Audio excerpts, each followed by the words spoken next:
बेटा जिंदगी में कोई भी युद्ध, कोई भी जंग हो, वो रणभूमि में होने से पहले मन भूमि में होना बहुत ही जरूरी है। सर मन भूमि में मतलब बेटा आप कोई भी चीज काम करने जा रहे हो, कोई भी एग्जीक्यूशन करने जा रहे हो, तो उसके पहले आपके दिमाग के अंदर, मन भूमि के अंदर एक प्लानिंग हो चाहिए, एक स्ट्रेटेजी होनी चाहिए बेटा, है ना। तो यस दोस्तों, माई सेल्फ प्रदीप प्रजापति और आप सबको स्ट्रेटेजी देने के लिए मैं आ गया हूं आप सबके फेवरेट प्लेटफॉर्म प्रिय सर विद्यापीठ के ऊपर। फ्रेंड्स, आप लोग जो डीडीसीईटी की एग्जाम देने जा रहे हो, डीडीसीईटी की एग्जाम देने जा रहे हो बेटा, तो आपने सिलेबस तो देखा ही होगा, है आपने ये सिलेबस तो देखा ही होगा।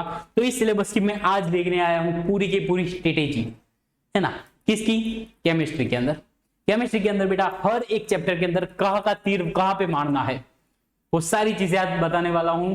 तो इस वीडियो को पूरा का पूरा देखे, लास्ट तक देखे, लाइक करे, सब्सक्राइब करे और वीडियो को हो सके उतने फ्रेंड्स के अंदर बेटा शेयर करना बिल्कुल ना भूले।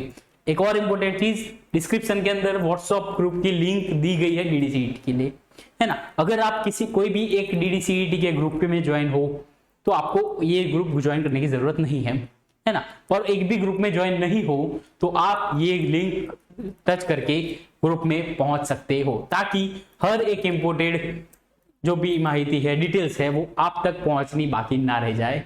तो देखो बेटा, यहाँ पे हम देखने वाले केमिस्ट्री के अंदर, यहाँ पे हम देख लेते कि भाई ये जो हमारा सिलेबस है, सिलेबस में हमारा टॉपिक कौन सा है, केमिस्ट्री के अंदर हमारा टॉपिक कौन सा है, तो सबको पता ही होगा मे बी। और अगर किसी को नहीं पता, कोई એમ કહે છે કે હજુ સુધી કઈ ખબર નથી સર, સિલેબસ જ નથી જોયો, है ना, એવું તો કોઈ હોતું છે નહીં।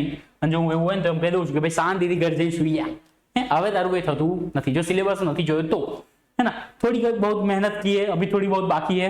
तो कोर्स के अंदर बेटा हमको पता है कि सिर्फ 500 रुपए के अंदर बहुत ही बढ़िया लाइव चल रहे हैं अभी, है ना। पूरा कोर्स आपको मिल रहा है, साथ में रेगुलर लाइव क्लासेस मिल रहे हैं। एमसीक्यूज हर एक चैप्टर के अंदर 40 to 45 एमसीक्यूज बेटा हर दिन अलग अलग लाइव के अंदर हो रहे हैं। तो देखो सबसे पहले हम देखेंगे, सबसे पहले बेटा हमारा चैप्टर है chemical reaction, chemical reaction and equation. हमारे लिए केमिस्ट्री के लिए ये पहला चैप्टर है, यहाँ टॉपिक नंबर 6 है ना। उसके अंदर कौन कौन सी चीजें करके आपको जानी है, ये चीज हम सबसे पहले देखेंगे बेटा। तो आपका जो पहला टॉपिक है, जो 6 नंबर का topic chemical reaction and equation, उसके अंदर से बेटा आपको सबसे पहले देखना है चेंजेस, है ना। चेंजेस मतलब सर कि भाई physical changes and chemical changes कौन कौन से है, आपको ऐसा पूछ सकता है कि which of the following is a physical changes, है ना। और एमसीक्यूज दे दिए, तो इस टाइप के एमसीक्यूज आपको बहुत बार पूछे जा सकते हैं। एक एमसीक्यूज ऐसा बेटा आ सकता है, बिल्कुल आ सकता है। देन आफ्टर आपको आ सकती है बैलेंस्ड इक्वेशन। मतलब सर बैलेंस करने को बोलेगा नहीं, आपको एक इक्वेशन दी गई होगी और पूछा होगा इज इट इन बैलेंस और नॉट, है ना। या फिर आपको एक अधूरी इक्वेशन दी होगी, उसको साइड में आपको पूरा करना है, बैलेंस करना है ना। और ऐसे 4 आपको ऑप्शन दिए गए होंगे। या फिर हो सकता है बेटा, हो सकता है कि आपको पूछे जाए कि which of the following is in balanced equation, है ना। और नीचे 4 इक्वेशन दे दी, उसमें से एक बैलेंस होगी, तो आपको बैलेंस करना आना चाहिए। और कैसे बैलेंस करना है पूरा का पूरा डिटेल के अंदर आपने कोर्स के अंदर पढ़ा ही होगा। नहीं पढ़ा तो आप अभी जाइए और पढ़िए, पढ़ना शुरू कर दीजिए बेटा। Type of the reaction is the most important question from this chapter, है ना। कि भाई कौन कौन से, देखो आपको क्या करेगा पता है कि एक इक्वेशन, एक रिएक्शन दे देगा, है ना, एक रिएक्शन दे देगा और फिर बोलेगा कि ये कौन से टाइप की इक्वेशन है, ये कौन सी टाइप की बेटा इक्वेशन है, ये आपको क्वेश्चन में पूछ सकता है। या फिर इस टाइप के इक्वेशन के अंदर क्या चीज हो सकती है, क्या चीज हो रही है ना। ये चीज भी आपको बिल्कुल आसानी से पूछ सकता है और आप आसानी से इसको गलत भी करके आ सकते हो, और गलत करके ना हो इस वजह से बोल रहा हूं कि तीर सीधा निशाने पे लगना चाहिए। Is it clear? Very good. Then after chemical के formula, number of chemical, suppose for example देता हूं कि what is the formula of sulphuric acid, what is the formula of hydrochloric acid, है ना। तो आपको पता होना चाहिए कि H2SO4 है या फिर HCl है ना। ऐसे नंबर ऑफ फॉर्मूला जो है, वो जो लोग हमारे यहाँ मतलब कि टेलीग्राम में अंदर ज्वाइन है, व्हाट्सएप के अंदर ज्वाइन है, तो मैंने PDF वहां पे पहुंचा दी है हर एक फॉर्मूला की, हर एक केमिकल फॉर्मूला की लिस्ट यहाँ पे आती है। एंडोथर्मिक एंड एक्सोथर्मिक प्रोसेस क्या होती है, कौन सी प्रोसेस एंडोथर्मिक कहलाएगी, कौन सी प्रोसेस एक्सोथर्मिक कहलाएगी, इसका थोड़ा बहुत नॉलेज आपको होना चाहिए। इसमें से एमसीक्यूज आ सकते हैं। तो बस इतने आपने क्लियर कर दिए, इतने टॉपिक बेटा आपने कवर कर दिए तो बहुत ही लेस चांस है कि इसके बाहर से कुछ आए बेटा, बहुत ही लेस चांस है कि इसके बाहर से कुछ आए। समझ रहे हो कि यहाँ पे पूरी की पूरी स्ट्रेटेजी यहाँ पे मिल रही है, क्या करना है क्या नहीं करना है।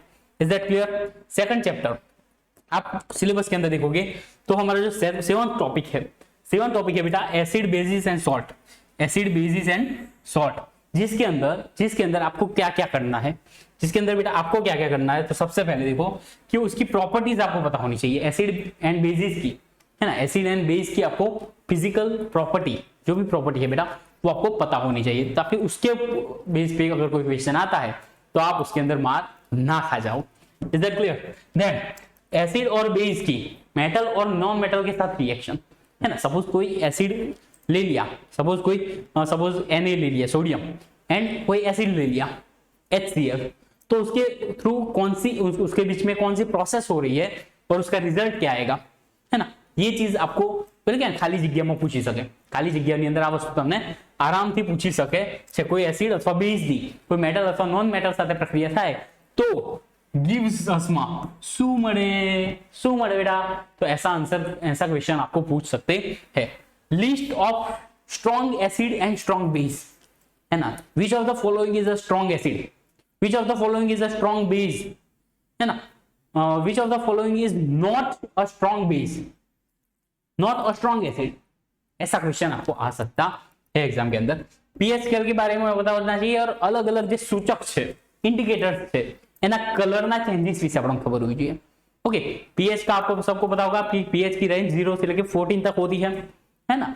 इसके अंदर हमने सबने बहुत सारे एमसीक्यूज देखे हैं अभी जो लाइव चल रहा है एप्लीकेशन के अंदर, है ना। उसके अंदर नंबर ऑफ एमसीक्यूज हमने देखे बेटा कि पीएच के ऊपर से या फिर एसिड बेस सॉल्ट के अंदर से कौन कौन से टाइप के एमसीक्यूज आते हैं और उसकी थ्योरी, है ना। साथ में हम थ्योरी भी लेके चलते हैं तो आपको तो क्या है कि माइंड के अंदर क्लियर कट हो जाए।